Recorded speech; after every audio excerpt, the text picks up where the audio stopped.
لە کاتێکدا لە نێو هاوپەیمانێکی سیاسیدا کۆبوونەتەوە. گروپ و میلیشیا سیاسی و سەربازیەکانی شیعە لە عێراق شەڕ لەسەر پۆستە ئەمنیەکانی کابینەکەی سوودانی دەکەن و چند بۆ پۆستە ئەمنی و سەربازی و هەواڵگریەکان دەبن. ئەوەش ئایندەی کابینەکەی سوودانی خستۆتە ژێر پرسیارەوە. کەناڵی ئەلعەرەبیە بڵاوی کردوێتەوە لە ڕووکاردا محەممەد شیع سوودانی کاندیدی ڕاستپێردراو بۆ پێگێنانی کابینەی حکومەت دەڵێت دانوستانەکان بۆ پێگێنانی حکومەت لەگەڵ لایەنە سیاسیەکاندا ئیجابیە و زۆرینەی پۆست و وەزارەتەکان یەکلایی کراونەتەوە.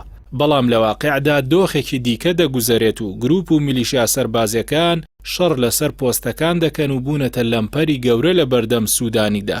بەپێی راپۆرتە ڕۆژنامەوانیەکان ناکۆکی زۆر لەسەر پۆستە ئەمنی و سەربازی و هەواڵگریەکان هەیە و گروپ و میلیشیا چەکدارەکان کە هەریەکەیان باڵێکی سیاسی دروست کردو بە ناوێکی دیکەوە لە مەیدانی سیاسەتیشدا پەلیان هاویشتووە و بەشداری هەڵبژاردنیان کردووە دەیانەوێت لە بەرژەوەندی خۆیان پۆستە ئەمنی و سەربازیەکان یەکلایی بکەنەوە چونکە لە سەردەمی کابینەکەی کازمیدا لەلایەن ئەو پۆست و ئاژانسە ئەمنیانەوە زیانیان بەرکەوتووە.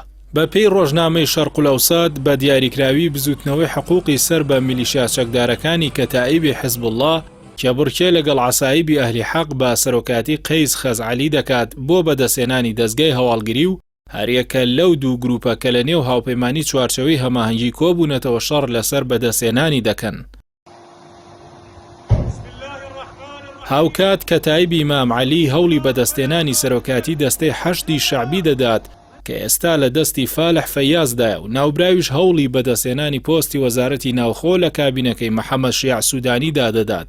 هاوشانی فالح فەیازیش دوو فەرماندەی دیکەی سەربازی لە نێو چوارچەوەی هەماهەنگیدا شەڕ لەسەر بەدەستێنانی پۆستی وەزارەتی ناوخۆ دەکەن و لە کێبڕکێدان لەگەڵ فالح فەیازدا.